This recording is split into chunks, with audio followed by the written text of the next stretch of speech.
수없이 기도했지만 왜 우리의 삶은 변하지 않을까요? 오늘 이 자리에서 분명히 말씀드립니다. 하나님은 이미 움직이셨다는 것입니다. 지금 멈춰 서 있는 것은 하나님이 아닌 바로 당신입니다. 이제 진정한 돌파의 길을 공개합니다. 오늘 이 메시지는 케빈 제다이라는 설교자의 강연을 각색한 것입니다. 그는 미국의 전직 항공사 승무원이었습니다. 하지만 어느 날 임사체험을 통해 예수님을 만나는 강력한 사건을 겪습니다. 그 경험 이후 그는 자신의 삶 전체를 바꿔 전 세계에 복음을 전하는 사역자가 되었습니다. 많은 사람들은 기도를 이렇게 생각합니다. 하나님, 제발 도와주세요. 하나님, 이 문제 해결해주세요. 하나님, 제발 이번 한 번만. 하지만 질문 하나 드리겠습니다. 예수님은 기도를 그렇게 가르치셨을까요? 마태복음 6장 주기도문을 보십시오. 예수님이 가르치신 기도는 이렇게 시작합니다. 하늘에 계신 우리 아버지여, 이름이 거룩히 여김을 받으시오며 나라가 임하시오며 뜻이 하늘에서 이루어진 것 같이 땅에서도 이루어지이다. 잘 보십시오. 이것은 단순한 부탁이 아닙니다. 이것은 명령입니다. 하나님의 뜻을 이 땅에서 시행하는 기도입니다.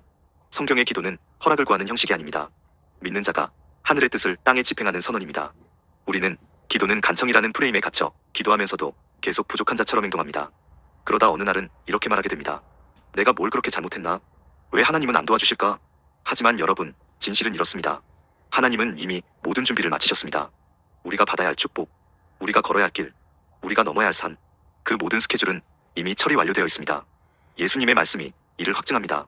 너희가 기도하고 구한 것은 받은 줄로 믿으라. 그리하면 너희에게 그대로 되리라. 여기서 예수님이 말씀하신 것은 받았다고 느끼면도 아니고 충분히 구걸하면도 아닙니다. 이미 받은 줄로 믿으라는 것입니다. 이것이 바로 신앙 기도의 공식입니다. 하지만 대부분은 뭔가 느껴질 때까지 기다립니다. 기도 후 감정이 오지 않으면 아직 응답이 안 됐다고 생각하죠. 결과적으로 우리는 기도를 많이 하면서도 기도한 것을 집행하지 않습니다. 이것은 마치 소방관이 불을 끌어가면서 호스를 설치하고도 물을 틀지 않은 것과 같습니다. 하나님은 지금 이렇게 말씀하십니다. 내가 할 일은 다 했다. 이제 네가 발을 내디뎌라. 네가 선포해라. 네가 시행해라. 혹시 이런 말을 해본 적 있나요?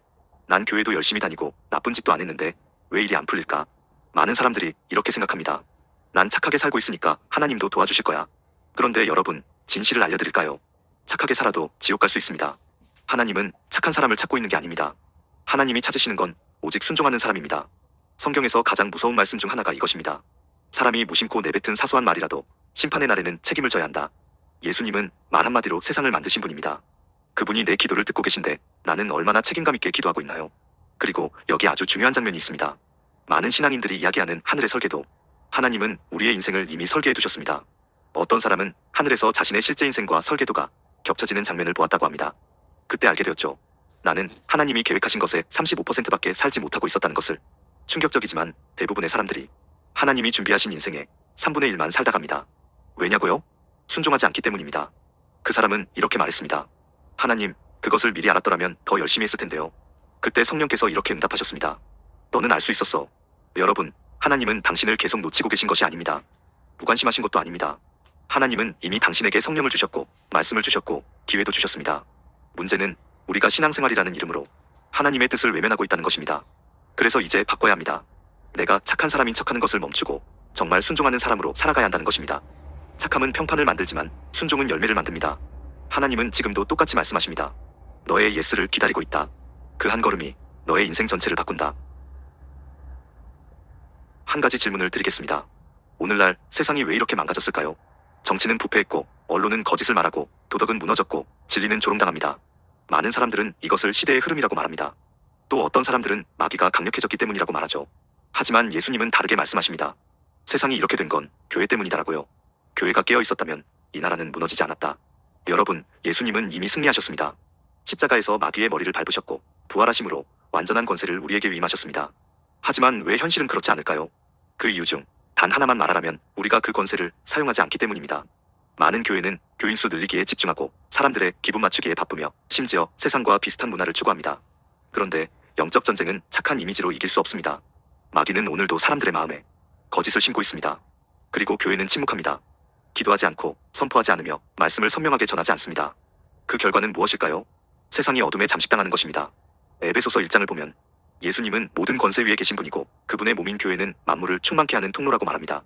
즉 하나님의 능력은 교회를 통해 흘러가야 한다는 뜻입니다. 그러나 교회가 잠들어 있다면 그 능력은 이 땅에서 사용되지 않은 채 정지된 상태로 머뭅니다. 현실을 다시 보십시오. 음란은 상당 부분 합법화되고 사탄적 콘텐츠는 대세가 되고 거짓을 진리처럼 포장하는 시대. 이 모든 것은 교회가 침묵한 대가입니다. 지금 이 영상 앞에 있는 당신, 하나님은 묻고 계십니다. 이대로 계속 가만히 있을 것인지, 아니면 하나님의 권세를 집행할 것인지를요. 우리는 이제 잠에서 깨어나야 합니다. 더 이상 마귀가 문제가 아닙니다. 권세를 위임받은 우리가 문제입니다. 기도 많이 하고 계시죠? 그런데 이런 생각 해보신 적 없나요? 왜 그렇게 기도해도 상황이 바뀌질 않을까? 왜 하나님은 아무 말씀도 안 하시는 것 같을까? 먼저 말씀드릴게요. 문제는 하나님이 응답하지 않는 것이 아닙니다. 문제는 우리가 기도를 착각하고 있다는 것입니다. 사람들은 보통 이런 형태의 기도를 합니다. 하나님 도와주세요. 이 상황 좀 바꿔주세요. 제발 이 문제만 해결되게 해주세요. 자기도 모르는 사이 이런 형태의 기도를 하고 있는지 살펴보세요. 우리는 기도하면서도 여전히 문제를 중심에 두고 있습니다. 하나님의 뜻을 묻기보다는 내 감정을 더 신뢰하고 따라가기에 응답의 느낌이 없으면 낙심합니다. 하지만 예수님은 이렇게 말씀하셨습니다. 기도할 때 받은 줄로 믿으라. 그리하면 이루어지리라. 다시 말해 느끼는 것이 아니라 선포하고 믿는 것이 먼저입니다. 예수님은 우리가 그 감정을 느낄 때까지 기다리라고 하지 않으셨습니다. 그분은 말씀으로 이미 다 이루어졌다고 선언하신 분입니다. 기도의 핵심은 이겁니다. 하나님이 이미 응답하셨음을 믿고 나아가는 것. 그렇다면 왜 우리는 이것을 못할까요? 그 이유는 단순합니다.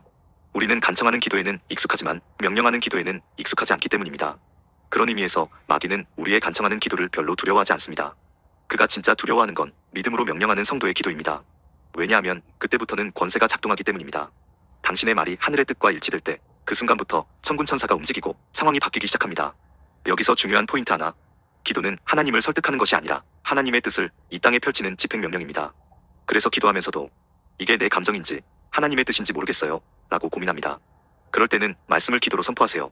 주의 뜻이 이루어질지어다. 나는 머리가 되고 꼬리가 되지 않는다. 나는 위에 있고 아래에 있지 않다. 주의 기름 부음이 나를 통해 흐른다. 이 문제는 내 것이 아니다. 나는 주님께 맡긴다. 기도는 하나님과의 대화이기도 하지만 사실상 전쟁에서의 작전 선포입니다. 그리고 그 선포가 있는 곳에 응답은 반드시 따릅니다. 지금까지의 내용을 다 요약하면 이 한 문장으로 정리됩니다. 하나님은 이미 모든 것을 이루셨고 이제 우리가 예스로 응답할 차례다라는 것입니다. 많은 사람들이 하나님, 제 뜻을 들어주세요 라고 기도합니다. 하지만 성경은 이렇게 말합니다. 주의 뜻이 하늘에서 이룬 것 같이 땅에서도 이루어지이다. 이건 부탁이 아닙니다. 이것은 선포입니다. 하늘의 뜻이 당신을 통해 이 땅에 실행되기를 원하신다는 것입니다. 하나님은 지금도 당신을 기다리고 계십니다. 응답은 미뤄진 것이 아닙니다. 계획은 중단된 것이 아닙니다. 지금도 당신의 동의를 기다리고 계십니다. 그렇다면 그 동의는 어떻게 표현될까요? 바로 믿음 있는 선포입니다. 바로 말씀에 기반한 행동입니다. 바로 하나님, 제가 하겠습니다라는 결단입니다. 예수님은 기도할 때 이것도 되고 저것도 되면 좋겠네요. 이런 식으로 기도하지 않으셨습니다. 그분은 나는 말한 대로 될 것이다 라고 기도하셨습니다. 그리고 이미 이룬 줄로 믿으라고 가르치셨습니다. 당신의 예스가 강력한 돌파의 문을 엽니다. 지금 하나님은 이렇게 말씀하고 계십니다. 내가 너를 돌파자로 부른다. 나는 너의 길을 이미 준비해 놓았다. 그런데 너는 왜 아직도 두려워하고 있느냐? 우리가 두려워해야 할 것은 실패가 아닙니다. 하나님의 뜻을 알고도 하지 않는 것입니다. 순종은 타이밍이 아주 중요합니다. 말씀이 임했을 때 그 말씀에 바로 반응해야 능력이 작동됩니다. 마귀는 우리가 생각 좀 해볼게요 하기를 기다리고 있습니다. 그 순간 순종의 열기는 식고 불순종의 논리가 머리를 지배하게 됩니다. 그래서 하나님은 이렇게 말씀하십니다. 오늘 너희가 나의 음성을 듣거든 너희 마음을 완고하게 하지 말라. 더 이상 고민하지 마세요. 더 이상 확인하려 들지 마세요. 하나님이 말씀하셨다면 당신의 동의가 모든 문제를 움직이기 시작합니다. 당신의 입술이 움직이면 하늘의 군대도 움직입니다. 하나님의 뜻은 이론이 아닙니다. 그건 명령이며 실행되어야 할 실체입니다. 그리고 그걸 누가 실행해야 할까요? 지금 이 영상을 보고 있는 바로 당신입니다. 더 이상 미루지 마세요. 이제는 믿음으로 입을 열고 삶에서 그분의 뜻을 선포하고 집행하세요. 바로 이것이 하나님을 움직이게 하는 유일한 조건, 예입니다. 지금 이 순간 하나님의 완벽한 뜻이 여러분의 마음 문을 두드리고 있습니다. 이제 그 문을 여는 건